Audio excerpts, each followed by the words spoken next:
Good morning, everyone, and welcome to the beautiful island of Madeira, where we are delighted to bring you all the action from the 7 days of competition from the World Paraswimming European Open Championships. The island looks great, the pool looks great. My name's Paul Noble. I will be bringing you the action for the full 7 days this week. And I'll be joined for those 7 days by my partner, Liz Johnson. Liz, good morning. Morning, Paul. Look at that pool. What? It is looking lovely. Yeah, absolutely. Of course, you'll see from the branding, if we do get a close-up of the branding, that the competition is branded Madeira 2020. We're almost a year, exactly a year after when the competition was due to take place last May. And for obvious reasons, we're here in 2021, and we're just absolutely delighted that this can take place, Liz. Yeah, for sure, and I think so are the swimmers. And you know, a lot has gone into making this possible. We'll see some new names. We'll see some names absent that have decided not to travel. But I think just to get to the point where we can have some international competition and to get excited about that is a really positive step after the year that we've all experienced. Yeah, there's not going to be many spectators. We'll have the teams cheering each other on, I'm sure. We've got a full morning of heats. We'll bring you some action over the next hour or so. Of course, the final session tonight promises to be very busy. Might be a little bit more relaxed than the heats this morning. Some finals going to direct finals as the officials are making their way out onto the pool deck. Of course, we're here 5 years ago, Liz, in this very pool here in Madeira. Excellent event it was then in the preparation for the Rio Paralympics. This is the preparation for Tokyo, which has also been delayed by a year. Yeah, and I think that has helped in terms of we've been here before, the officials have been here before, the organising committee have organised an event here before, and that has definitely been a positive in terms of getting this back up and running following the global pandemic that we've all experienced. Yeah, the officials there just being introduced. Sue Prasad, very experienced referee. Dave Metcalf, I saw the names flashing through there. And of course the COVID pandemic's had implications for this competition, not least for ourselves, Liz. Absolutely.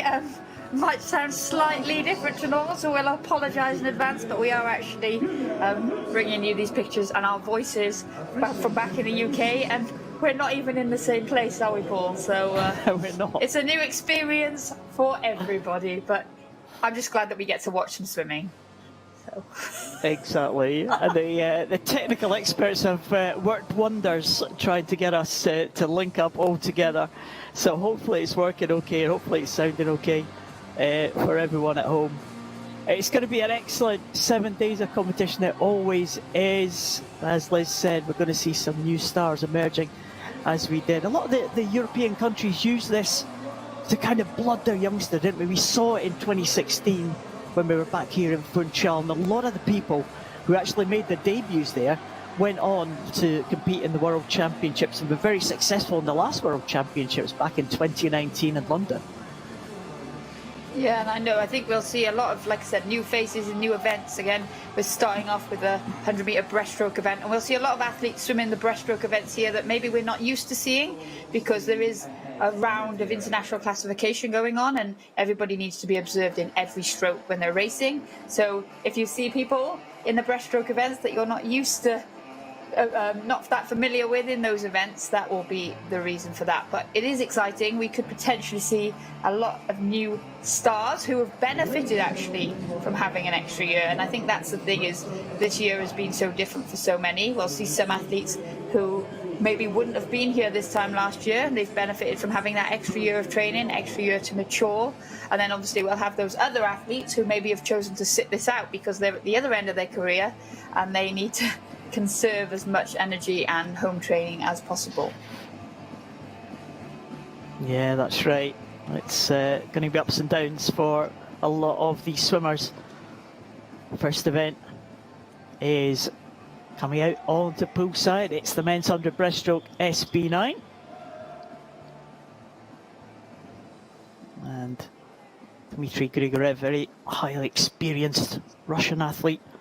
Got the Russians back in as well, preparing for Tokyo.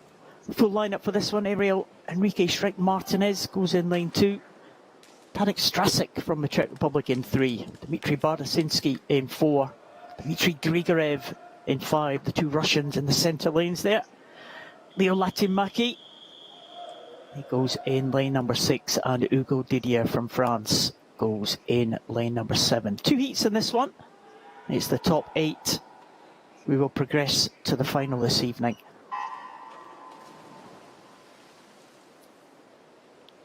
And the swimmers are away there. Oh, there we go, there we see. And again, like we said, they don't have to go too fast this morning. A lot of these are looking just to confirm their breaststroke classification, but there are some great athletes in this event, in this heat. Tadeusz Strazik is currently 2nd fastest in the world this year. Obviously, the rankings, a lot of athletes, a lot of countries haven't had the chance to race yet, and we can see here, this is kind of a comfortable first 50 metres for these athletes. And as we come into that first 50, not a lot to separate there from the top of your pool. Yeah, it looks like maybe Shrek Martinez just had the touch there on Strasik. Those 2 side by side. And they're certainly going for this one. The 2 Russians coming back. Bartosinski maybe just coming back into contention there in lane number 4. Grigorev looks like he's off the pace at the moment. But these top 3 certainly trying to make their way into the final this evening. It should be safe enough. I think top 3 position should guarantee them a place in that final. It's going to be Strasik, the man you mentioned early, Liz, who's going to take that one in 1:12.95. Bardasinski just behind, 1:13.52. And Shrek Martinez in 3rd there in 1:14.84. But it was a decent swim there from Strasik. That's only half a second slower than he's gone to be 2nd in the world rankings this year. So good start to this one, Liz. Yeah, absolutely. And like I said, some athletes have been fortunate enough to race domestically. Some post times on the world rankings. Others are just relishing this opportunity to be back in the competition pool. So it was great to see. Great to get the first one out of the way. Everybody likes to set on the nerves, blow the cobwebs away. A great first heat. And there's a second heat to come.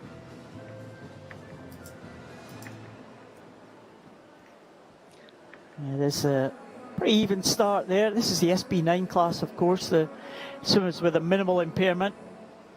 I think Grigorev, not known as a breaststroker, as we said, Liz, and he's going to struggle to make the final, I think. A Russian swimmer. Yeah, he'll be waiting for later in the week, the 100-metre butterfly. He's a good freestyle swimmer. Again, like I said, the Russians working their way back in. They're glad to be back in this international competition environment, so it's exciting to see what they're able to do throughout the competition. Well, we go on to the next heat now. Another Russian in this one, Artem Isaev, going in lane number 5. We have Olga Razek from Poland going in lane number 1. Tamasto, a highly experienced Hungarian swimmer, going in lane 2. Rafał Kalinowski, 2nd Polish swimmer, in lane 3. Stefano Raimondi, the world champion and the reigning European champion as well. He goes in lane 4. Asaev in 5. Fredrik Solberg from Norway in 6. And Justin Kaps from Germany closest to us here. So we have lane 1 right at the top, lane 7 down closest to the camera. Very much the favourite for this event. Stefano Raimondi goes in the centre of all the swimmers in this heat. Yeah, and Raimondi is looking to get the Italian squad off to a good start this morning. They've got 29 athletes here. The Italians really have just come from strength to strength over the last 2 Paralympic cycles, and that black hat of Stefano Raimondi going well there for Italy, but also going very well. It is Kalinowski of Poland. And again, it's nothing to tell from these athletes as we go down that first 50 metres. 32.1 is SA of Russia getting that first 50 metres. And now we can see is those three athletes in those centre lanes marked with the yellow that are starting to pull away from the rest of the field. Yeah, Raimondi looking so relaxed there as he went into the turn, and still looking really, really relaxed. The other two swimmers alongside him maybe working a little bit harder, but I wonder if Raimondi just fancies just to get the touch over his rival. Looks like he's capable of doing absolutely anything here, the Italian. Looking very good there, and both under the 110 mark, those top two swimmers. Isayev taking it in 109.33. And Raimondi in 109.60. So that'll be your fastest two qualifiers for the final this evening. Fredrik Solberg, good swim from him, 110.98 for Solberg, and that is something like 4 seconds in faster than his entry time. So good swim from Fredrik Solberg in third place, and Kalinowski in fourth place in 113.77. Yeah, and that's exactly what we're talking about. We see some of these athletes back on the international stage, or maybe their first opportunity to be on the international stage for a long, long time. And it pulls you to some fast swimming. But Raimondi will be back in the water for the 50-metre freestyle heats later. So maybe he was just conserving a little bit of energy there. But we see all athletes away pretty evenly off that start. And it was the youngster from Norway who really took on that race down that first 50 metres and let the other two more experienced athletes pull him along to a very good time. Yeah, it was an excellent time indeed, 110.98. Isayev taking it just ahead of Raimondi. You've got to think that those two might have a little bit more to give when it comes to the final. But Solberg in third place, and that will be making him third place overall, ahead of Strassig from that first heat. So a good start. I wonder if the young Norwegian, the 19-year-old, just fancies his chances of picking up an early medal for his country. So a good start. We move on to the next event now, and it's the men's 100 butterfly for the S13 class. S13, of course, the class for those with a visual impairment. They all have partial vision, these swimmers. 5 swimmers in the first heat, and we have 6 swimmers in the second heat, so they have to lose 3 progress through to that final. Taliso Engel goes in lane number 2. There's Alhambra Molar from Spain in lane number 3.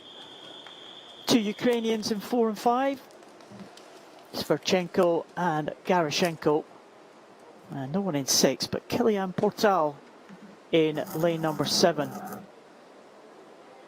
So Sverchenko and Garashenko, well, they're going to be 2 favourites for this one. It's quite a star-studded field in this event, actually, in this 100 butterfly S13. Sverchenko, medalist at the World Championships back in 2019 in London, and he's all fast in lane 4. Yeah, and the visually impaired categories we do often see some fast heats because they don't always have the opportunity to be able to see their competitors, so they tend to attack these races with their own race plan. And we can see here in lane 4 going very well at that turn, 26.16 for Sverchenko to get that touch. Taliso Engel, the young German, going well in lane 2 as well, down that first 50 metres. But here we see in your shot now it is Sverchenko that has a commanding lead at the front of this first heat. He knows how bulky is coming in the second heat, so he'll looking to put down a good time as he approaches the final 5 metres. Yeah, great swim. He's looking really comfortable as well. And nice finish there, 57.06. That's a really good time there for Sverchenko.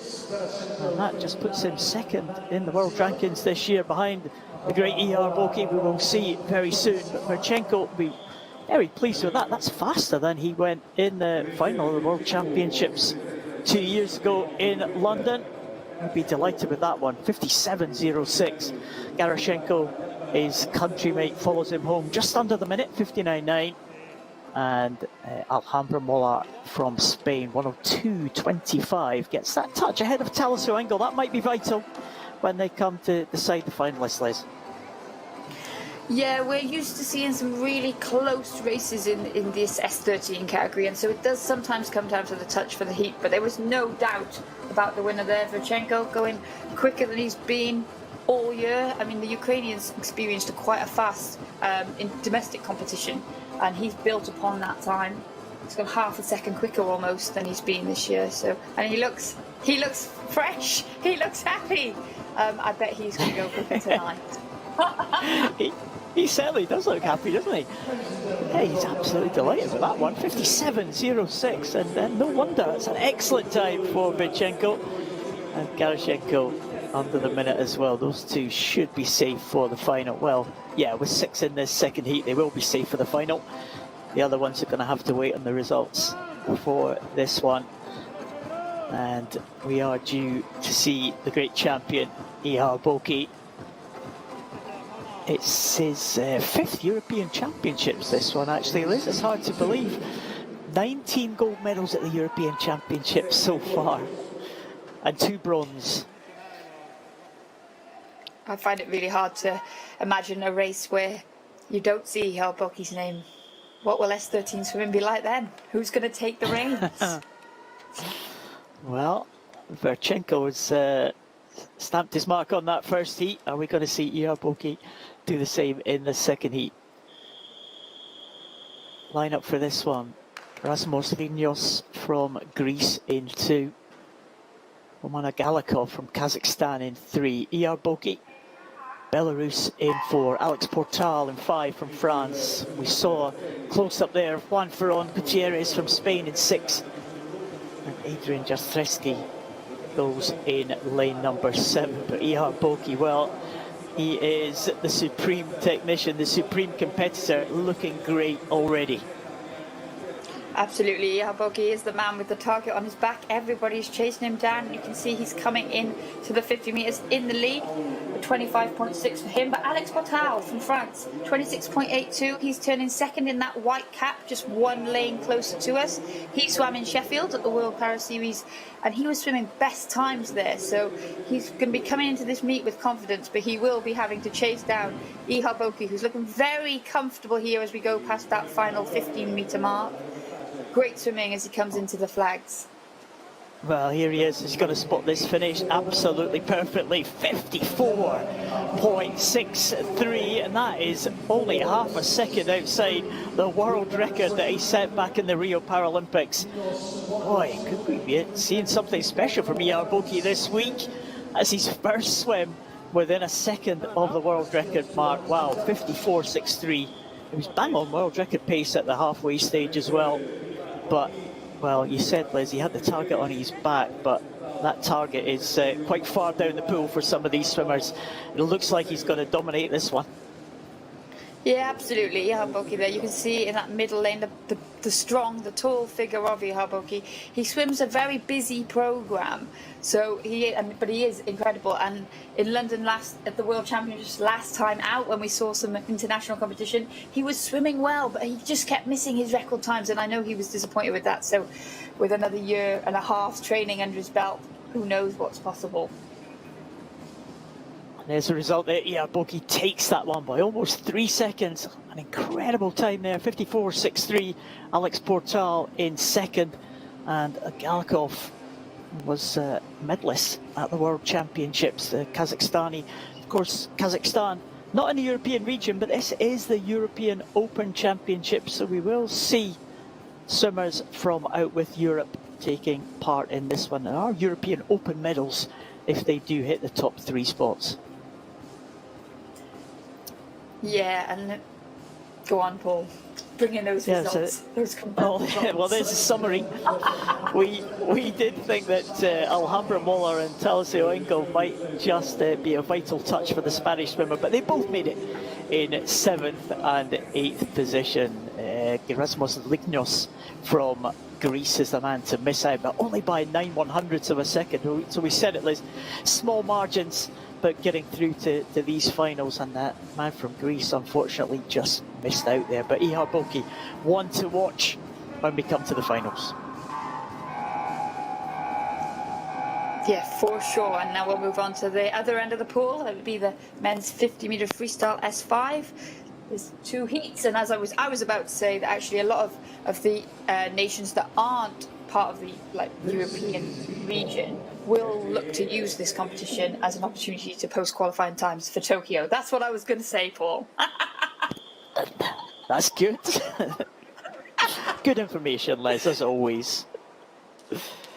Yeah, of course, the entries for Tokyo don't close to something like July, I think. So, still opportunities for swimmers to post the qualifying times for their own countries.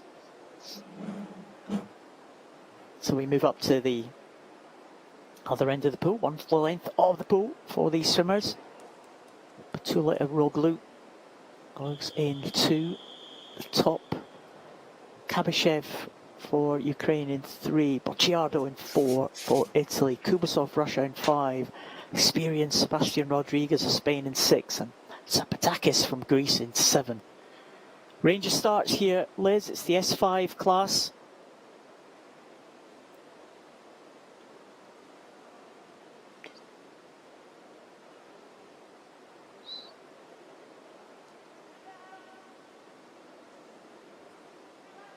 They're holding them for a long time here. I was going to let them go, but they're not going. I know, so, there is a problem there.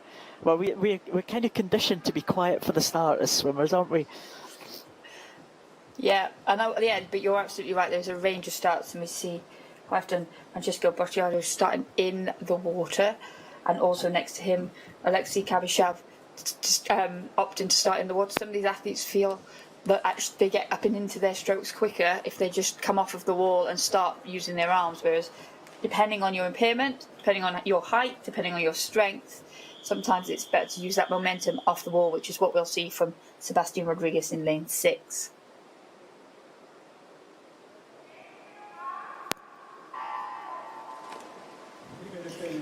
And there you saw that there, Sebastian Rodriguez using his length, using his height, using his power off the block. He got the distance, but you can see he gets no propulsion from his legs. So he's got that high stroke rate and he's in the lead, but then you can see that Bocciardo of Italy, that black hat in lane 4, starting then to build through the 50 metres and take the front of the lead of this pack. It's his first heat. He'll be looking to put down a good time as he comes into the final 5 metres. Yeah, Bocciardo certainly is going to be one of the favourites for this one. And he's in 33.40. Comfortable victory there. Sebastian Rodriguez in second position there with 36.41. So Sebastian Rodriguez will be pleased with that one. But Bocciardo being a medalist at the major championships before, silver medalist at the World Championships in this event, silver medalist at the European Championships last time in Dublin. Be looking to go one better, 33.40 for him. Sebastian Rodriguez, well, he'll be in another European final. I'm just looking back at the records for Sebastian Rodriguez, Liz. It's his 8th European Championships. Incredible record that he has, and getting the touch there, showing his experience, getting in ahead of Kabashev by only 0.16 of a second. Yeah, we just see Sebastian Rodriguez's class. He's managed to hang around and hang on. He's had to change his event schedule as time's gone on and the events developed and new faces have come along. But the fact that he's still competitive is extremely impressive. And he's a smart racer. And actually, a lot of the younger athletes that he competes against actually look up to him. And he does pass on his knowledge in the core room, around the warm-up pools, just around the competition environment generally, and I think he's become a really important role model in this S5 category. Well, he looks like he's on his way to another European final. 36.41. There are 7 people in the second heat, so Bocciardo is safe into the final. Sebastian Rodriguez should be safe, I would think, as would be Kabashev, but we'll have to wait for this second heat to see what the times are for those swimmers. And just looking back the records, as I said, Liz, 1999 I think was the first time we saw Sebastian Rodriguez compete in the European Championships. 19 gold medals as well for Rodriguez over that time. So the same as Ihar Boki. So we've seen some experienced and very successful swimmers already this morning. They've only just started. Yeah, and the thing I guess that's impressive about Rodriguez is that he is a freestyle swimmer. So all of those medals have either come from relays or freestyle swimming, which is, it's spanned a long time, but it's great to see him still here and still enjoying it. He's always smiling, Sebastian Rodriguez. He is, yeah. And Spanish very successful in the relays, the 20-point relays especially. There's the lineup though for heat number 2, trying to make this final tonight. Ivo Rocha from Portugal in 1. We saw him bouncing out onto pool deck there. Luis Gartaposa from Spain next to Antoni Pons Bertrand in lane number 3. Maybe one of the favourites for this one. There he is, the Spaniard. Stefan Fuhrer from Switzerland. One of the small Swiss team out here. Yaroslav Semenenko, well, he'll go from the blocks. Experienced Ukrainian. Sizabek Daliev from Kazakhstan. Right next to him, there's Semenenko in the red cap there. Daliev in that white cap. Very similar impairments as you can see. Korobirkin Kutlu from Turkey. He goes in lane number 7, closest to us. And looks like Stefan Fuhrer starting in the water. There's Kutlu, young man from Turkey, just 15 years of age. Second heat of this 50 freestyle S5. Yeah, this is definitely the loaded heat. There's a lot of world ranking 2nd, 3rd and 4th in this event, and we can see that red hat of Semenenko. He's got company from Daliev of Kazakhstan there, but then we see the power of the 2 athletes in the lane above. Stefan Fuhrer, who started in the water now for Switzerland, starting to come through, and he's dragging Antoni Pons Bertrand of Spain through with him. And then we can see the difference in the way that these athletes swim this 50 metres freestyle. Yeah, Fuhrer's going to get into the touch, 34.35. Antoni Pons Bertrand just a second behind him there. So he gets in at 35.49, and it is Guerta from Spain. So Spain 2 and 3, but there is Stefan Fuhrer. He had a great European Championships a couple of years ago, picking up a couple of medals. 2 bronzes in the 50 freestyle and in the 100 freestyle. Looking to add another European medal. He's an experienced campaigner. He's in his 50s now, Stefan Fuhrer, but still competing very well. Kind of like Rodriguez. So the old guys mixing it up with the youngsters, Liz. There you go, Paul. That's a sign you could get back in the water. But yeah, no, I don't think so. And you can see there just the way that the athletes have the strong finish from Fuhrer there. And I think you're right, Paul. Like the Europeans last time out, the Swiss had a great meet. They've got a small team, but they punched well above their weight. And it was great to see. And we've seen that in other nations too. It just starts a wave of excitement and desire to race fast, and it's contagious. And then we can see that from Stefan Fuhrer topping that 2nd heat. Yeah, 34.35 for the man from Switzerland. The 2 Spanish swimmers will be safe into final. 36.13, as you said, Liz. It was a stacked heat, that 2nd one.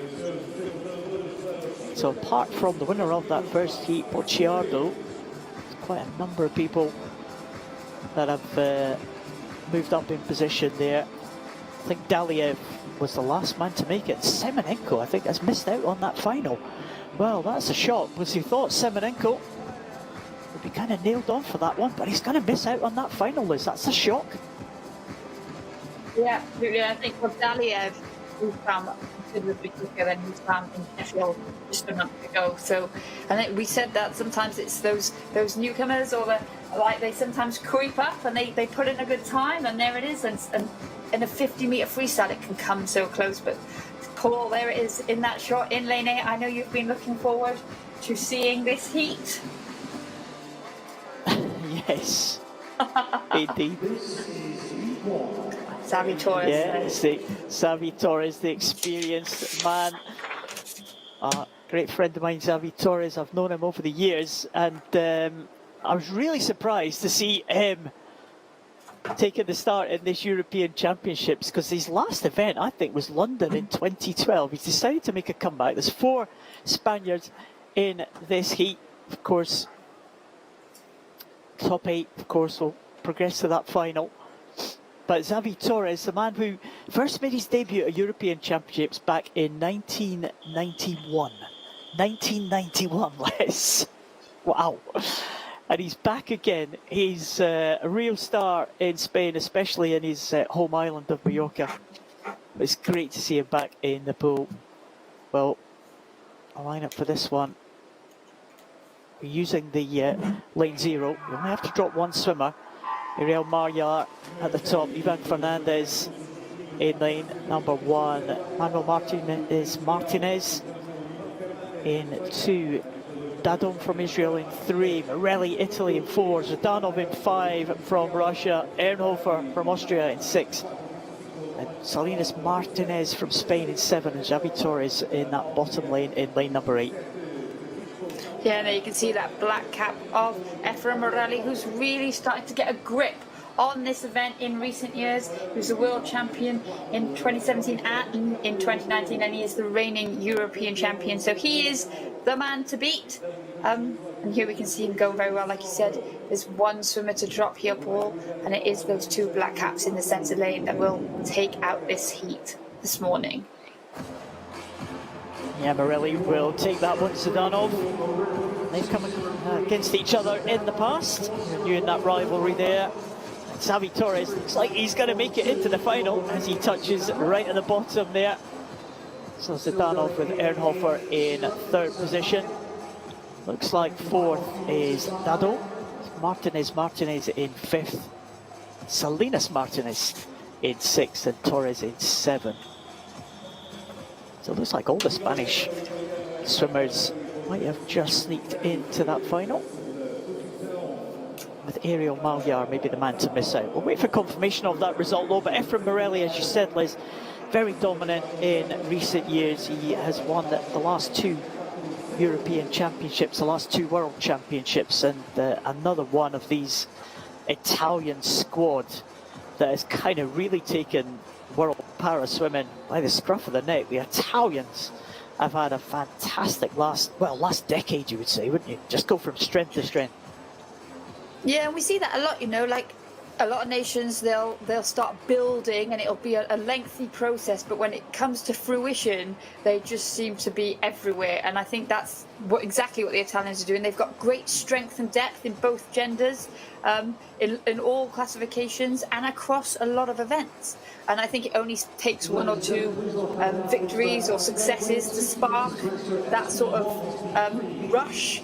And you can see there that the momentum is gaining, and Ephraim Morelli is definitely doing his bit to lead the way. He certainly is. He's led that field by exactly a second from Roman Zhdanov from Russia. Ernhofer and Dadon close in 3rd and 4th. Should be a good contest there in that final.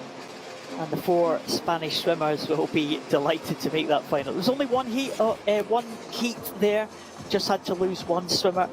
So we see all through this morning, if we have entries of 9 or 10, for example, they'll just swim 1 heat because they'll use those outside lanes, lane 9 and lane 0, with only the top 8 lanes being used in the final. But here we do have 2 heats of this one, and it's the women's equivalent. It's the 50 breaststroke SB3.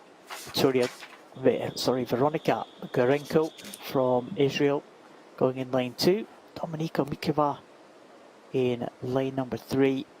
Olga Svederska, there she is, another experienced campaigner from the Ukraine team. She goes in 4. Marta Fernandez Infante, she goes in lane number 5, and Gina Butcher from Germany in lane number 6. All these swimmers, with the exception of Veronika Gorenko, in the SB3 class. It's a combined event, so no event for SB2 or or SB1 swimmers, so they have to swim up in this SB3 class. And Veronika Gurenko at the top of the screen there, she's swimming up a class, trying to make the final alongside the SB3. It's going to be a tough ask, but we've seen it before, Liz, when some swimmers swimming up a class managed to make it into the finals. Yeah, and often there's not a lot of difference in time, so it's always an option for people who are a class lower in a combined event to even get on the podium, even win it sometimes. But we know that there's an experienced SB3 field here, as you said, Paul, and then going well in that shot is Fernandez Infante. Gina Boccia of Germany, just out of shot at the moment. She's had a good start to the year. She's one of those athletes I'm sure we'll see come to fruition later in the programme, because she's been racing and training really well. But here we see in those middle names is Swiatek of the Ukraine in that blue cap that has become synonymous with her. Going well here. We can see slightly different strokes here. Fernandez Infante breathing every other stroke, using that undulation, swimming really well, but it is for Swiatek who's going to come in and take this touch. 107.03 for her, 108.26 for Fernandez Infante, and it's a close race for third here in this first heat, and the touch does just go to Mikova, 117.55, just 0.22 ahead of the German Gina Boccia. Yeah, a couple of good contests there. Swiatek is getting the better of Fernandez Infante, and she takes it in 107.03. Another highly experienced campaigner. It's her 5th European Championships, I think, Swiatek, and she'll be looking to add another medal to the tally that she's amassed over the years. And again, Ukraine, a very, very strong nation here. There's those blue caps, as you said, synonymous with the Ukrainian swimmers. She didn't get the best of starts, Madeira, but came through very strongly at the end. You take that one. Yeah, well, I think we see that. I was going to say, I think we see that a lot in the SB3 category, and where we can see it paid off for Swiatek as she topped that first heat. A strong second heat to come, so she'll be happy with that. Yeah, 7 swimmers taking the start in this second heat. Looking great, of course. I do wish we were there, Liz, but needs must. We've got the next best thing. I've got a bit of separation to see all the action. I miss you. I miss you.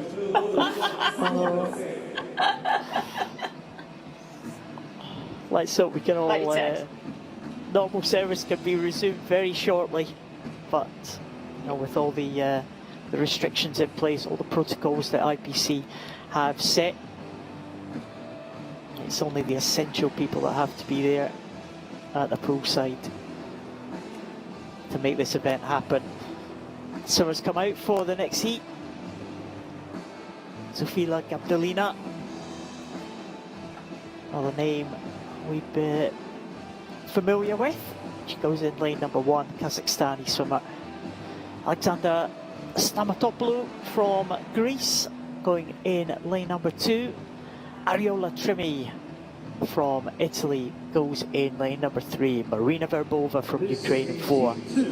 Natalia Gavronyuk from Russia in 5. Karina Laudrusen from Denmark in 6. And Natalia Butkova for Russia in lane number 7. Well, there's Ariola Trimi. Another swimmer, we love to watch Ariola Trimi, especially in freestyle, Liz. She's got a real textbook freestyle. Yeah, we'll be treated to that later in the week. I'm sure that high elbow, that strong reach that she's got, she is picture perfect, and you wouldn't realise that she's propelling herself with just that upper limb function. But there is Marina Verbova, that red hat of Ukraine this time in lane 4. She'll be looking to build on her time that she went at the Ukrainian Nationals back last month. Yeah, Verbova, silver medalist at the World Championships in this one, and we saw a shot there just down at the bottom of the screen of Karina Laudrusen from Denmark. She was a Paralympic champion in 150 IM, I think it was, back in 2008. So making a comeback, the Danish swimmer in that black cap, but great start for Verbova in that red cap. Yeah, Verbova, she had to share the bronze medal at the European Championships in Dublin in 2018, but she's gone from strength to strength, and she'll be looking to put her own mark and get her own medal win by herself. I'm sure this evening, if she progresses to the final, she's going really well here. Her quickest time this year so far is 1:03.19, and you can see she's opened up quite a lead ahead of Ariola Trimmy and Caroline Lauderson going very well also. You can see Trimmy breathes to the side on her breaststroke, but there's no doubt here about who's going to take out this second heat. It will be Marina Verbova for the Ukraine, touching at a time of 1:01.32. That's almost 2 seconds quicker than she went last month, so she'll be over the moon with that. Yeah, decent time indeed for Marina Verbova. She's certainly improved since she did take that equal bronze medal at the last European Championships. Big improvement we saw for her at the London World Championships in 2019. And she looks on course for another good performance here. 1:01.32 for her. And it was experienced Karina Lauritsen from Denmark. Well, 1:07.78 for the Danish swimmer. To finish in second place there. Gavril Yuk in third place, just ahead of Ariola Trimmy, who is in fact the reigning European champion. She won that event in Dublin. Time of 1:04, so Ariola Trimmy looking to defend that title, but she's going to have a work cut out, I think, because Marina Verbova, that red cap, going to be very much the favourite for that one. Yeah, we've talked about just how that extra year has, what it's meant to the athletes, and we see in this race alone, some athletes, it's given the youngsters time to develop and get stronger, and actually we've seen in this heat and the last heat with Xavi Torres, people actually deciding that it's given them an extra year, maybe they could get back in the water. And with that summary, with that final heat there, we saw both ends of the spectrum, with Verbova taking that victory, but Lauritsen doing really well there on her comeback to get that second place touch ahead of Gavril for Russia in third. So exciting races being set up for tonight's final. Well, Verbova is going to qualify well ahead of the rest of the field, something like 5.5 seconds ahead of anyone else. But it's going to be really tight for the minor medals, you would think, tonight as it stands. Swiderska, Lauritsen, Gavril, Fernandez Infante, Trimmy, all within 1.5 seconds of each other. And they'll all go into that final. Trimmy qualifying in 6th, but only just a second or so behind Swiderska in second place. That is going to be an absolute cracker tonight. Yeah, it's all to play for, and I think that's really exciting. And like I said, I keep saying it, but it's difficult because normally you've got an idea of what other people have, how people are swimming or what they've been doing, but this year it's been completely unknown. People have had to train by whatever means possible, whether that be in their back garden, whether that be out of the water, and a lot of the athletes with the more severe impairments in the lower categories, they're a lot more limited with the land work that they're able to do. So it is a bit of an unknown, but it is also very, very exciting to see such close times separating these athletes progressing to the finals. Well, the next event coming through is the men's S6 100 metres backstroke. Again, in the S6 class, Liz, as you know very well, being an S6, you'll see a range of impairments. It's kind of right in the middle of the physical impairment classes, so they go from 1 to 10, 6, right in the middle. So you know, you get a mix of impairments in this class, don't you? Yeah, and you see it, we saw it in the S5 category as well. It's quite, yeah, as you said, Paul, there's a lot of diversity within the impairments that really make you eligible for this category. And generally, speaking, I always say that the S6 category, it kind of equates to most people having use of about 50% of their body in some shape or form. So we'll see athletes with cerebral palsy, we'll see amputees, we'll see athletes with spinal impairments, and it always makes for really interesting racing because people have to play to their strengths. So we'll see some fast starting, and then we'll see people come through stronger during the swimming section of the race. You can never really call it until they hit the wall at the end, can you, Paul? You can't really. You have some fast finishers, some fast starters. 100 backstroke. Now, got 2 heats again of this 100 backstroke. Quite a full heat, the second heat, so these swimmers can't afford to hang about. We've got Zadarczyk Svincek from Slovakia in lane number 2, Fabian Brunner in lane number 3 from Germany, Linsky from Russia in 4. We've got Lauren Chardard in lane number 5, Daniel Madeira in 6 from the home country of Portugal. We've got Yuri Luchin from Russia in lane number 7. Yeah, where we can see in this shot that wide range of strokes that are employed is Laurent Chardard, the French athlete in lane 5, going really well with his single arm backstroke. You can see, so he's got a lower stroke rate than some of the other athletes, but he gets a lot of length per stroke. And as we can see here, he'll come in to at the 50-meter mark. I think that lane 2 split is a little off there, like that's an error. So it is Laurent Chardard that's currently in the lead. Going well there. We can see the athletes behind him. Like you said, Paul, they can't afford to hang around because there is a busy heat 2 coming up. Laurent Chardard, the great thing about backstroke is once you're in the lead, I mean, I wouldn't know because I was never in the lead on backstroke, but when you're in the lead, you can get a bit of a viewpoint as to where other athletes are in your place, especially when you're swimming a heat, so you know how to control it. And then we can see Laurent Chardard has timed it really well, controlled this heat very well as he comes into the wall, touching a 118.3. Good swim for him. That's his quickest time of the year by 2 seconds. Yeah, it's the quickest time in the world this year in the world rankings for the French swimmer.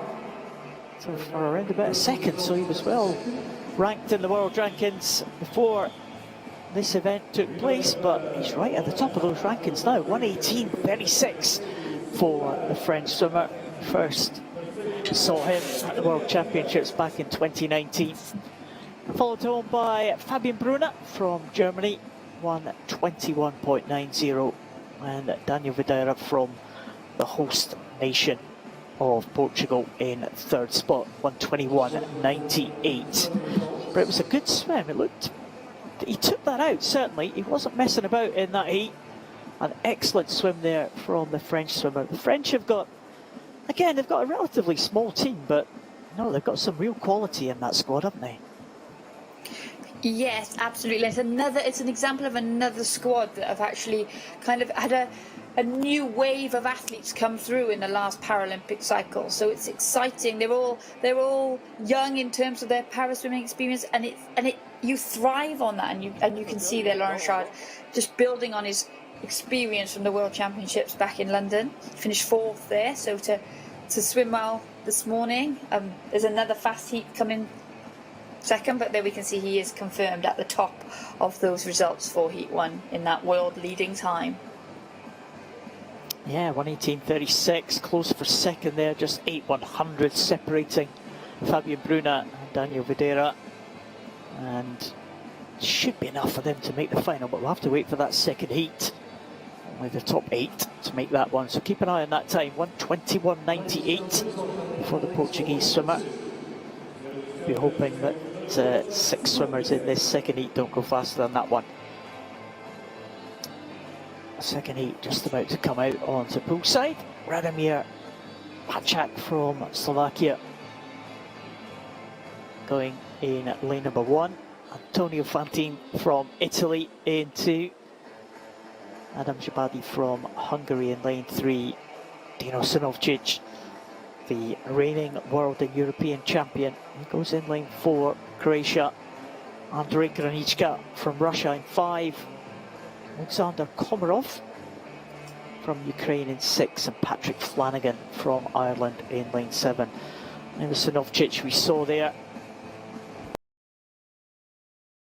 last year, winning Croatia's one and only gold medal.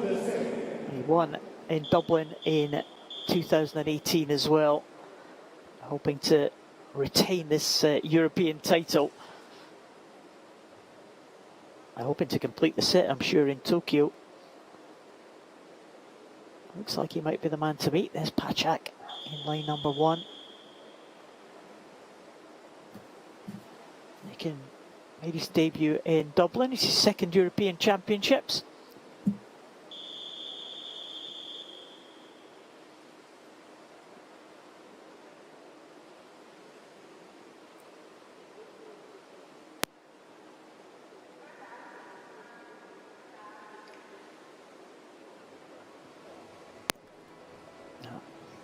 Again, an issue at the start again.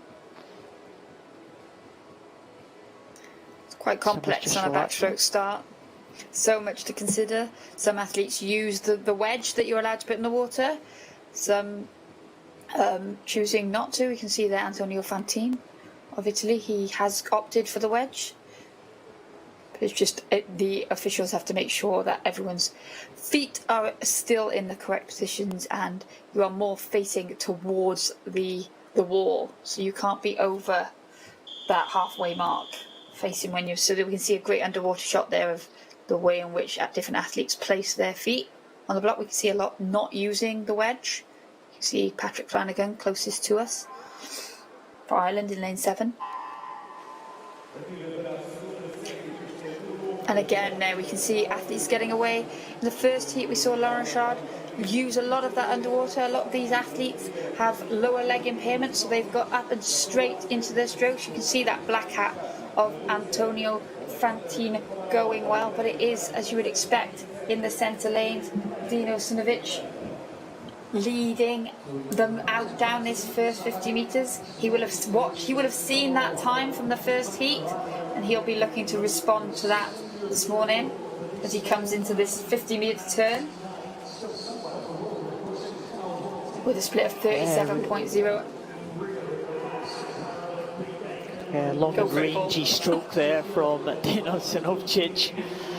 Yeah, looking really good as he makes his way down this final 50 metres. Just keep an eye on that time. See if he can get ahead of the time that Lauren Chardard did in that previous heat. Going well.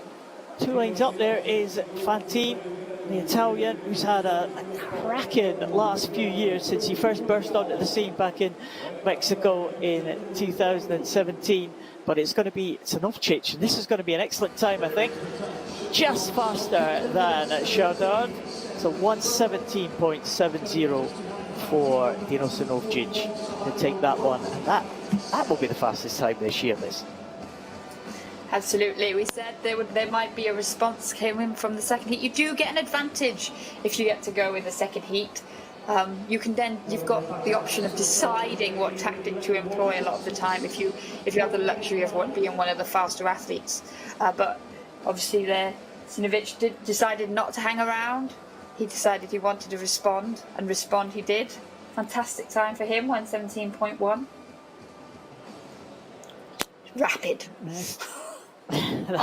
that'll make him fastest for the final, of course. Just the swimmers, the final swimmers, just coming in to complete the distance there. Dino Sinovcic just confirmed there as the result goes official. Sinovcic and Lauren Chardard will be 1 and 2. Antonio Fantini finished very strongly at the end. Fantini again wasn't really in contention at the halfway point. You see Sinovcic. He had a good start. He had a good start, Fantini, and then like you said, the backstrokers in the middle lane started to pull away, but Fantini, that strong finish. We know he's a good 400 freestyler. We know he's got the endurance, so he'll be looking to get in amongst the medals this evening. But again, we set ourselves up for an exciting race because I'm sure Lauren Chardard would want to get back to the top of those world rankings if possible. Yes, Sinovcic there, taking that heat number 2. Fantine in second, Shabadi in third, and Granichka in fourth. And those top 4, I think it's going to be a 4 and 4, Liz. 4 from the first heat and 4 from the second. That'll progress to those top 8. Granichka just clinching that final place there. I get a summary of that on our screen. Stanovcic certainly be first, Chardard in second. There we go. Fantine in third, in contention for the medals. Those top 3 could be a cracking race tonight. Shabadi from Hungary in fourth, and there is Granichka and Lenski just claiming those last 2 places. Yeah, great to see the local Madeira getting in as well, the home favourite. But it's difficult, isn't it? Because last time out when we were in Funchal, whenever a Portuguese athlete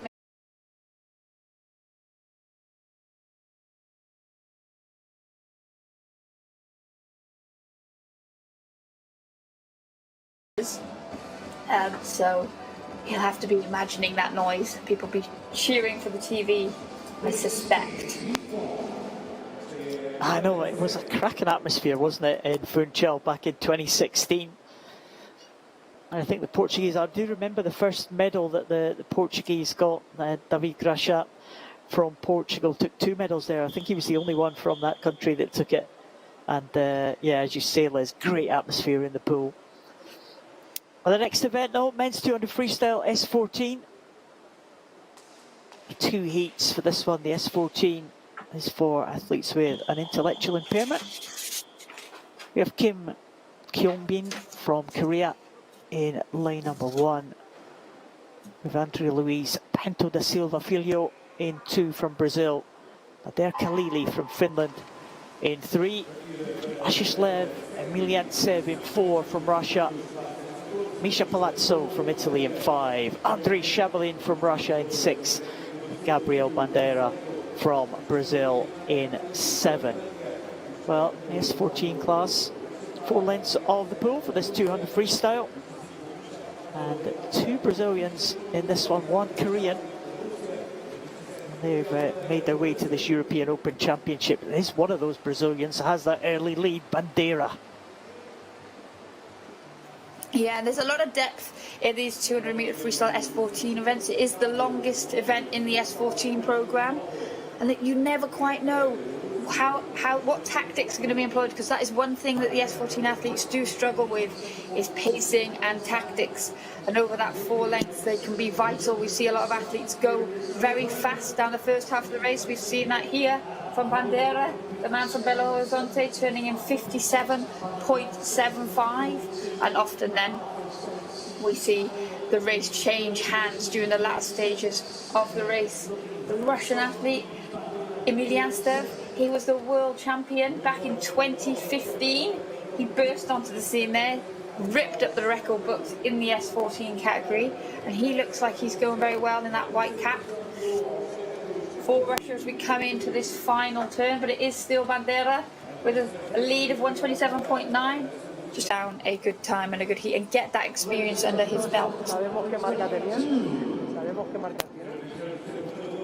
Yeah, very fast time there for Gabriel Bandeira. He is faster than the Americas record. That's not going to be confirmed as a record just yet, but a very indication of a very good time there. 157.91 for Gabriel Bandeira. We'll move on to the second heat.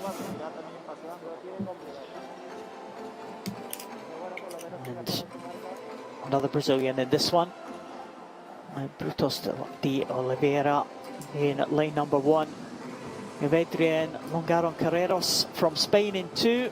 Robert Isaac Johnson, medalist at the major championships before. 2 medals at the European Championships last time out. Tom Hamer, reigning European champion, won that title for the first time in Funchal in 2016, defended it in Dublin in 2018. He goes in lane number 4. Kuliabin from Russia in 5. Nathan Mallet from France in 6. And Labrador Fernandez from Spain in lane number 7. So there's the European champion. Tom Hamer, former world record holder as well. World record held by his countrymate Rhys Dunn. Very fast, 152.96. But Tom Hamer in lane number 4, looking to make it 3 European titles in a row.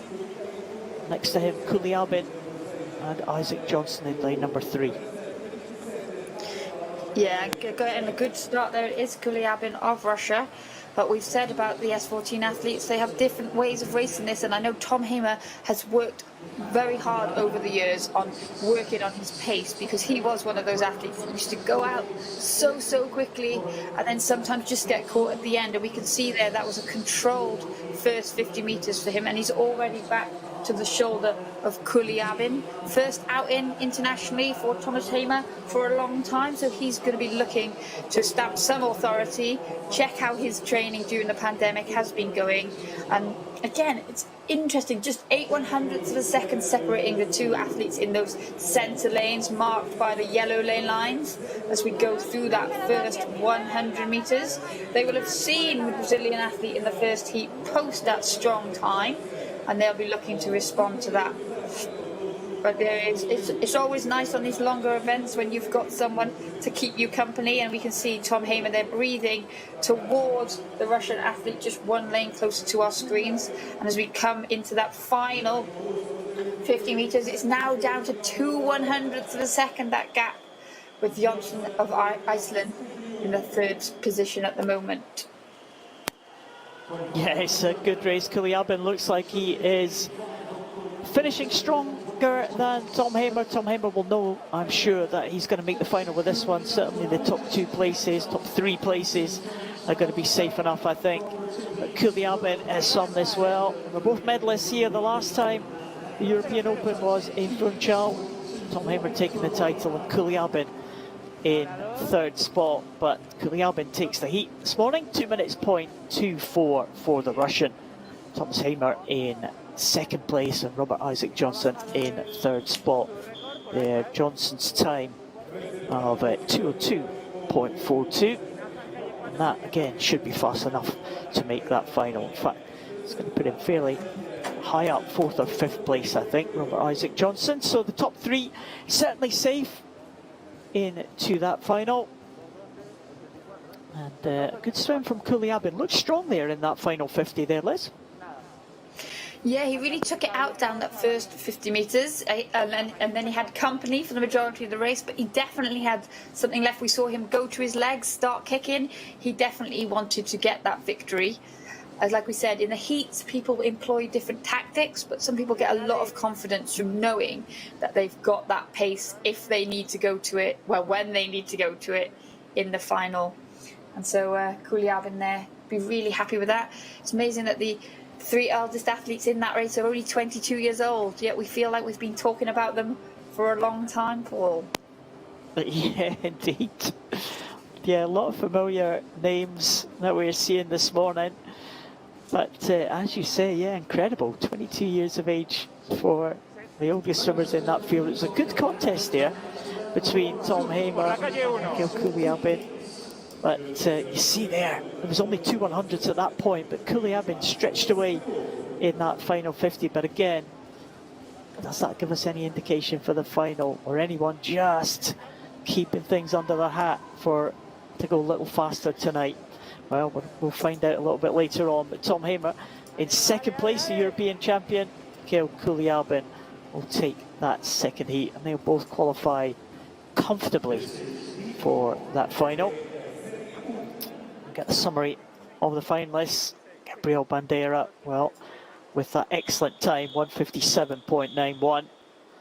It's very close between 2nd and 3rd place, with Kuliabin just ahead of Milyantsev there, the 2 Russians. Will be vying for the medals. And that was the men's S14 200 freestyle. Move on now to the women's event. Just 1 heat in this women's 200 freestyle, so we only have to lose 1 swimmer. The lineup there as they get underway in lane 0. Asia Morin Isbao from France, Janina Falk from Austria in lane number 1, Janina Brauer from Germany in lane number 2. Eva Coronado Tejeja from Spain goes in lane number 3. Jessica Jane Applegate from Great Britain, former Paralympic champion from London 2012. She will go in lane number 4. Pernilla Lindberg from Sweden, well, she leads them out. Pernilla Lindberg, world champion from 2017. Michelle Alonso Morales from Spain going in 6. Olga Potoskina from Russia in 7. And Georgia Marschi from Italy goes in lane number 8. Pernilla Lindberg looking good in these early stages, Liz, but as I said, just have to lose one swimmer, I think, from this for the finals. Yeah, and again, these athletes will know that. They're experienced. Like you said, Lindberg won the World Championships back in 2017. Jessica Jane Applegate, Paralympic champion back in 2008. Alonso Morales is a brilliant breaststroke champion, as we know. So again, a lot of these athletes using this event just to get back into the swing of international competition. I mean, Jessica Jane Applegate has been training in a hot tub in her back garden for the last, well, it feels like at least 14 months now. Obviously, different nations have different access to It was quite a big hot tub, though, wasn't it, Liz? It wasn't actually, it was a big hot tub. I think it took wasn't over a jacuzzi or anything. Yeah. I think it took over her back garden, and then I think her bike took over her mum's dining room. So athletes have done what they needed to do, and I think both Pernilla Lindberg and Applegate will be using this just to settle their nerves, because again, a lot of these S14 athletes, they have to deal with a lot of other considerations that people don't think of, and their anxieties can sometimes get the better of them. So it'll just be nice for them both to be back in the water and get that control to them. We can see here 2:14.4 and 2:14.81. They're both very conservative times for the two athletes that touched first and second there in that heat. Lindberg breathing a little bit heavily after that 200, but she's done the job. She's qualified for that final. She will be in first position, and Jessica Jane Applegate, one of the classiest swimmers in this field. She's never actually won the European title, Jessica Jane Applegate. She would like to add that to her CV, I'm sure. She's won the Paralympic title. She's been a world champion as well. She's never won European title in this event. So Jessica Jane Applegate will be hoping to do that tonight, but she'll have Pernilla Lindberg to contend with. A good swim from the Swedish swimmer. Just looking at, it might be the Italian who may just miss out on that one, Marschi. But Lindberg there with that distinctive yellow cap, just ahead of Jessica Jane Applegate, almost all the way down through this 200. And as Lindberg definitely signalled her intentions, didn't she? Right from the off, she wanted to lead that whole way. Jessica Jane Applegate, though, looking comfortable. She marked her the whole way, and those athletes will be looking to race it out this evening. But Lindberg should be happy with that. Like I said, sometimes you just need that confidence boost. 27-year-old, getting that this morning, just getting that touch. And 14-year-old French girl, Asia Morin-Sparrow, what a race for her, making it in that final, great spot there, good swim. Yeah, she'll be pleased with that. Another one of the young French team make their way into the final. Sticking with the 200s, this time 200 metres individual medley for the S7 class. And again, I think we're going to have 10 swimmers in this one. We're going to be using all the lanes, right? Lane 0 right down to lane number 9. And again, 2 swimmers to drop to progress to the final. Ida Andersson-Wolf from Sweden in lane 0. Neil Hassin from Turkey in lane number 1. Atlanta Estrada Chavez from Spain in lane 2. Mina Shelalikova from Russia in 3. Anna Hontar from Ukraine in 4. Julia Terzi from Italy, there she is in lane number 5. Judith Rollo Marshall from Spain in 6. Mary Mäkinen from Finland in 7. Katarina Rosler in 8. And Evelyn Sharash in lane number 9 for Hungary. So all the lanes being used here. 2 swimmers to drop to progress to that top 8 tonight.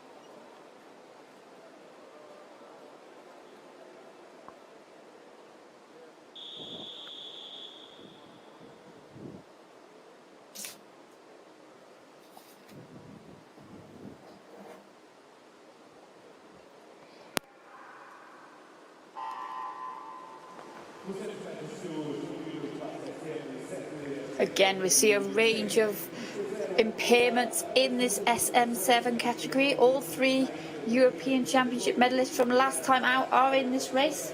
So Anna Honta of Ukraine, lane 4, she was the champion. Mary Mäkinen got that silver in Dublin. And Judith Rollo Marshall, the Spanish athlete in that pink suit, the eldest of the field here today, she was the bronze medalist, but going very, very well. Down this first 50 meters is Giulia Terzi, the Italian, in lane 5. She'll get that touch on the fly, 37.07 for her.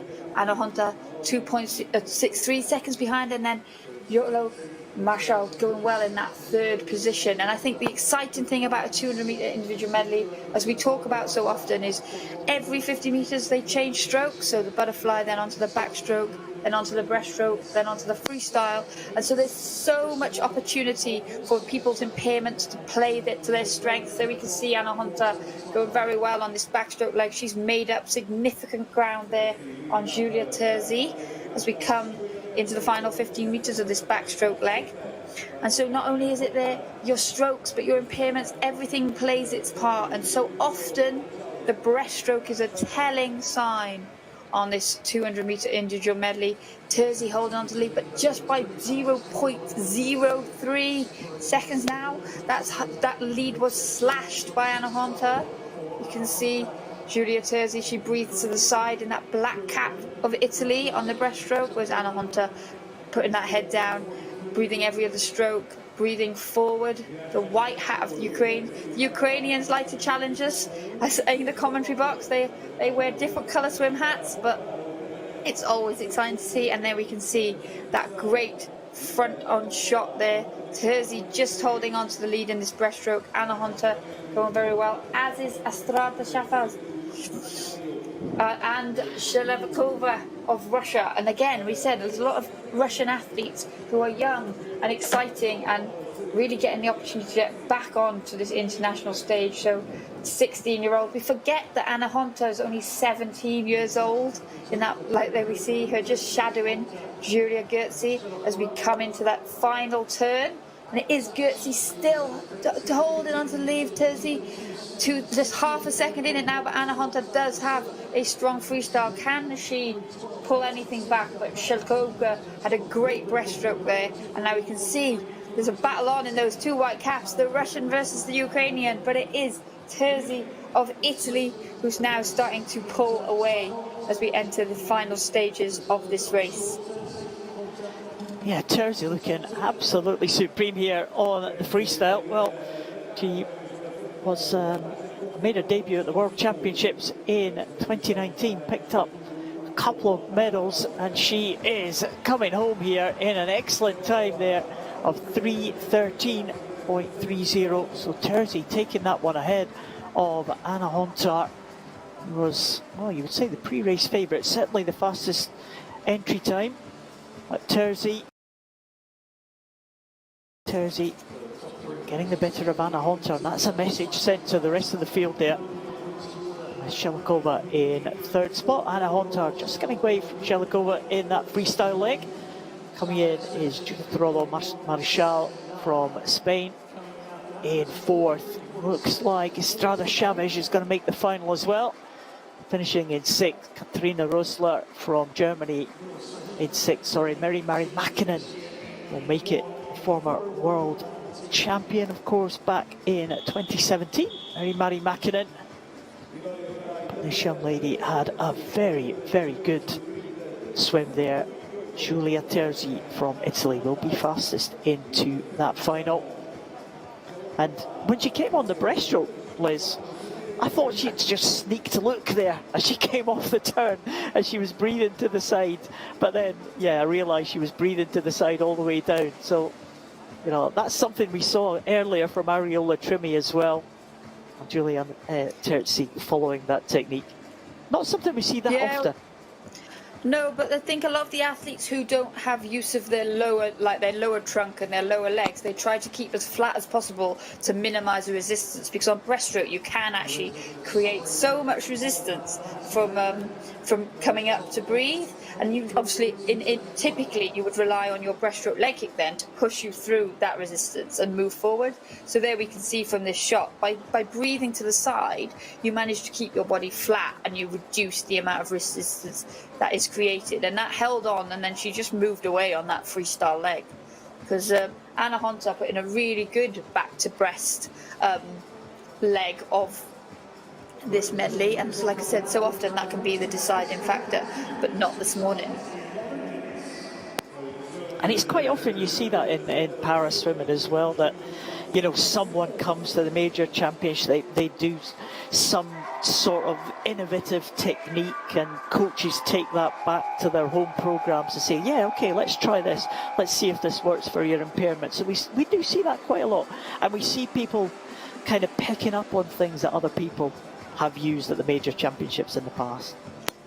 Yeah, and I think that can be said of all individuals who live with impairments and disabilities, whether it be in sport or not, is actually often they don't have the role model, or they don't have the previous example, and they don't do things in a textbook way. And actually we rely on finding someone who's done it differently and trial and error in order to find the most optimum technique of everything, whether it be swimming breaststroke or figuring out how you're going to cut your dinner or do your shoelaces up, you know. So I think that's an important thing to note in terms of the way that parasport has its place in just helping. I mean, I know I learned lots, like things like how to put my hair up, and where to buy certain shoes from in order to navigate life away from the pool, not just at the pool. Well, the next one is 50 freestyle S11. These are swimmers with no vision at all. They'll be wearing blacked out goggles. Line up: Chakin, Artukov, Smirnov, Matakis, Zuzilao, Menezes and Kratochvil. This is going to be cracking. It's right out there. Looks like Matakis maybe for Lithuania. I just have this one. Zuzilao, reigning champion from Belarus. But what a swim here. Wow, look at that time, 25.89 from Matakis. That is an excellent time. Zuzilao, the reigning champion, in second place, but some 2.5 seconds behind, with Menezes from Portugal, the host nation, coming in. And, well, he is very, very pleased with that one, Matakis. That is an excellent swim there. And that time, let's just check that time, 25.89. Well, very close to the European record, just 7/100th of a second outside. It was an incredible swim from him this morning. Half a second quicker than he's been all year, and he got it right. He found that lane rope really early on. He kept his direction, because so often for these S11 athletes, that can be the challenge, is actually finding your orientation within the lane, because obviously they can't see anything at all. So, and actually often they get tangled in each other, but he got up and away off the block really quickly, found his lane rope, and you can see there he's ecstatic with that swim this morning, and so he should be. But there we can see how he's hugging that lane line, but he didn't bounce off it. He just kept his direction, and he finished with perfection. That tap there signalling that he was coming into the wall. Perfect finish for him. Yeah, Tapper's doing a good job there at the end, but Gareth Matakis, 25.89. Wow, that is impressive. Gori Zuzilao in second, Marco Menezes in third. The experienced man, Viktor Smirnov, 28.68 for Smirnov from Ukraine. Well, he's going to be in danger as they come to the second heat. Can anyone challenge that time from Matakis? He's really been coming through in recent years, Matakis. He was the medalist at the World Championships back in 2017 as well. But certainly that time has propelled him to the top of the rankings. He'll be one of the favourites to take this European title. Here's the second heat. Gavrilyov from Moldova goes in lane number 1. Drag from Poland in 2. Cantero Avila from Spain in 3. Makowski from Poland in 4. Serbin from Ukraine in 5. Gunnarsson from Iceland in 6. And Johannes Weinberg in lane number 7 for Germany. It's Mar Gunnarsson, medalist in backstroke at the World Championships in London a couple of years ago. Makowski from Poland had the entry time under 27 seconds. Can he match that time from the first heat from Matakas?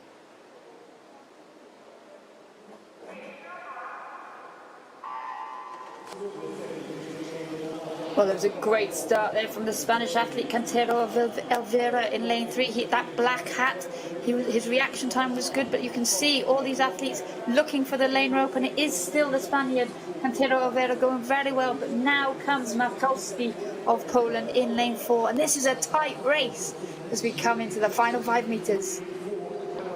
Yeah, very tight indeed. Makowski maybe just has the edge here. All about the tappers, all about the finish. Makowski will take it. 27.68 for the Polish athlete. Alfira and Serbin actually have a dead heat for second there. 27.96 for those two in second position. And in fourth is Mar Gunnarsson, 29.24. Will that be enough to take him into the final? It's going to be very tight indeed. Might just miss out the Icelandic swimmer. We will get confirmation of that. Of course, the swimmers all swim with blacked out goggles, Liz. They all have to get the goggles checked afterwards, so the result won't become official until they get these goggles checked. And that's the swimmers making their way out. The officials will have a look.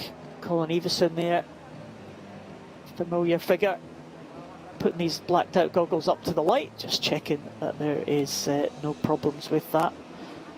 Some of these swimmers, of course, Liz, they have no vision at all. Some of them have light perception, and it's just to make sure that the field's a kind of a level playing field, that everybody has to wear blacked out goggles.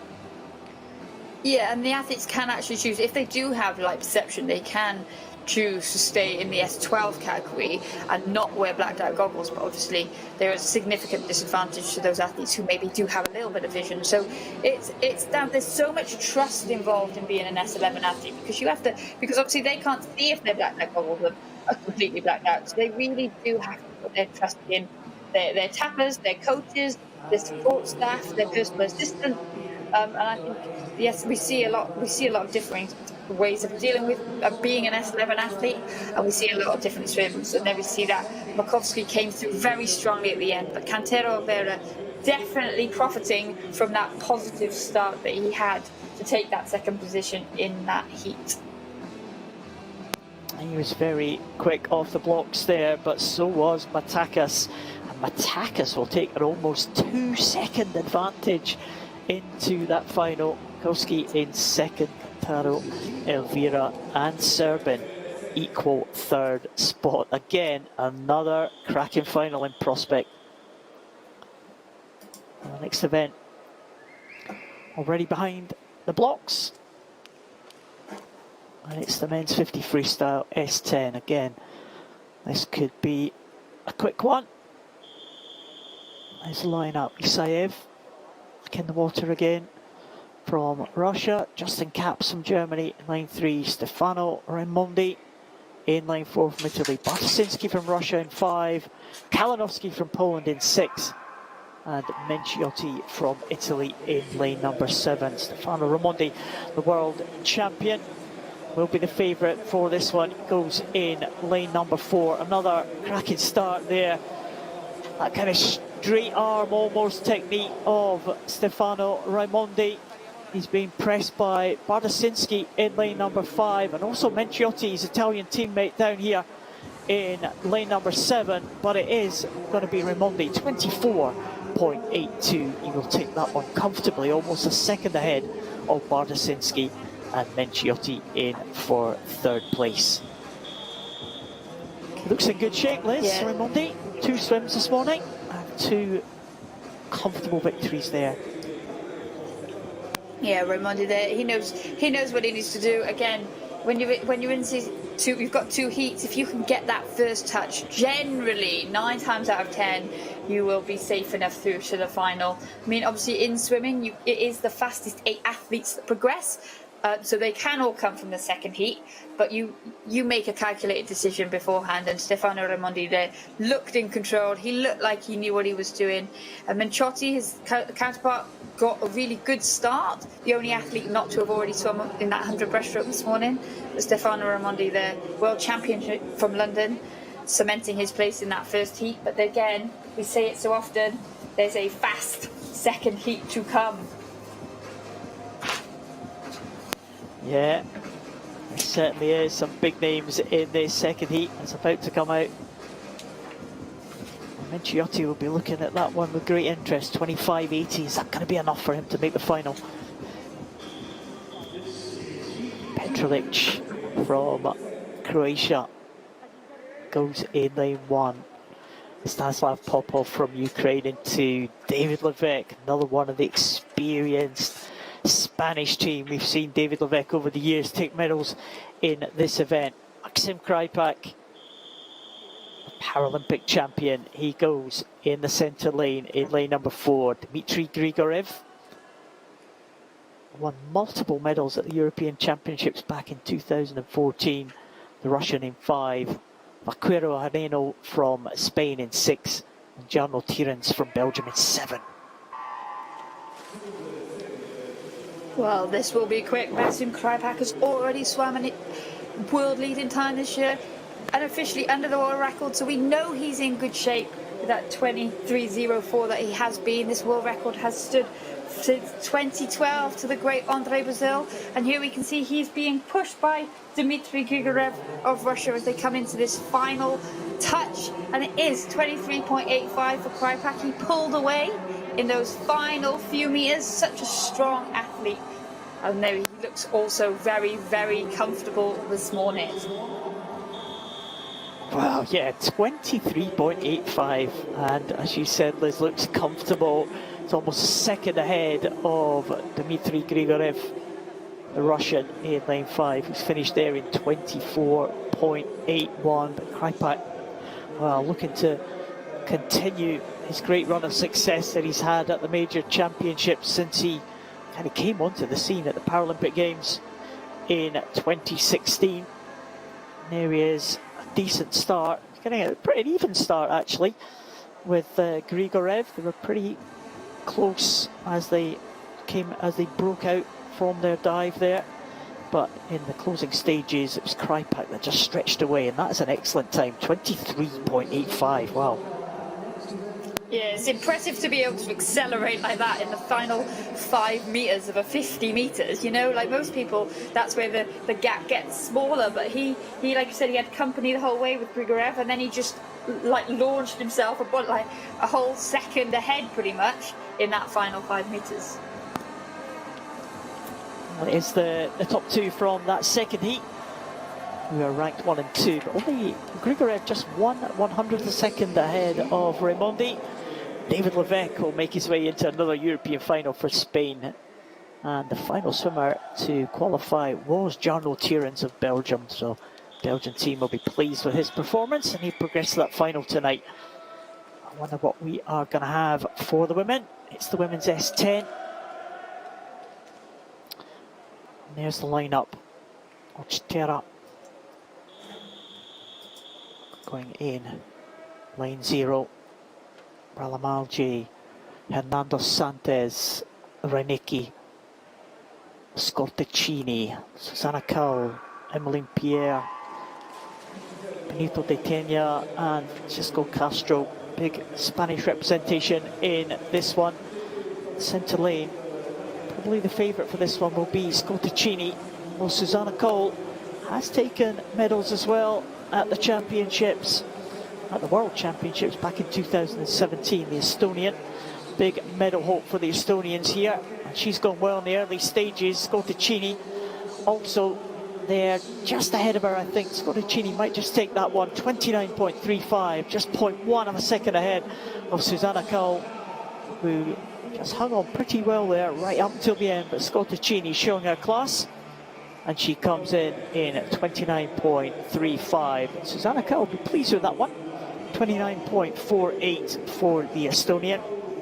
So Scotticini and Susanna Cowell take the top 2 places. Yeah, we've talked about how different athletes play to their strengths, and we saw there Susanna Cowell getting a really, really good start to give her the advantage, get her up, because she knew that Scotticini, the eventual winner, would be chasing her down. And we looked at Cowell, and she knew what she was doing. You've got to play to your strengths. She's got an impairment in her hands, so she uses that strength off the block to get up and out and into the lead, and then it's about just maintaining that stroke rate and hoping that you don't run out of pool. Yeah, it was close at the end. Scotticini just stretching to take that one. Very close indeed. 29.35. Susanna Cowell in second place. And it's Isabel Hernandez Santos getting in third spot there ahead of Emmeline Pierre. Hernandez Santos, the butterfly specialist. She'll be hoping to pick up an early medal in this 50 freestyle, I'm sure. It's the one and only heat for that 50 freestyle. We should see the qualifiers for this final heat. Get the summary, I'm sure. Well, we're maybe not going to get that, Liz. There's still time. Who knows? It's coming. Hopefully it's coming. I said it's very most often in a 50-meter freestyle, like in a freestyle event, you can get disqualified, but there's limited ways in which you can get disqualified. So obviously you can get disqualified for a false start. You can get disqualified for actually for your suit being see-through, Paul. Oh, there we are. Advancing to the final. I'll just leave that hanging, Liz. Yeah. Scotticini takes that one. Susanna Cowell in second place. There are your list of people that have got to the final this evening. Well, that is the final action. It's just kind of creeped up on us there as this first session comes to a close. We will be back on air at 17:30 this evening for the first day of finals. So thank you very much for joining myself and Liz Johnson. It's been a good morning, Liz, hasn't it? Some great swims and a lot to look forward to tonight. Yeah, there's definitely some exciting finals set up, some athletes that have shown promise that they can definitely go quicker. I feel like we had a bit of a teaser this morning, but it's so good to be back watching international competition. And I think you can tell that from just the general atmosphere and the vibe that the athletes are giving off as they approach the races. When they get out of the races, a lot of smiling, which is great to see. Yeah, great to see some good swims. We have more to look forward to tonight for this final session, the very first final session we'll see tonight. The medals will be handed out. We'll crown some new European champions. Don't miss it. We will be back here at 17:30 local time in Madeira. So we'll see you tonight. Looking forward to it, and let's hope it sets the scene for the rest of the week. Goodbye for now. See you later.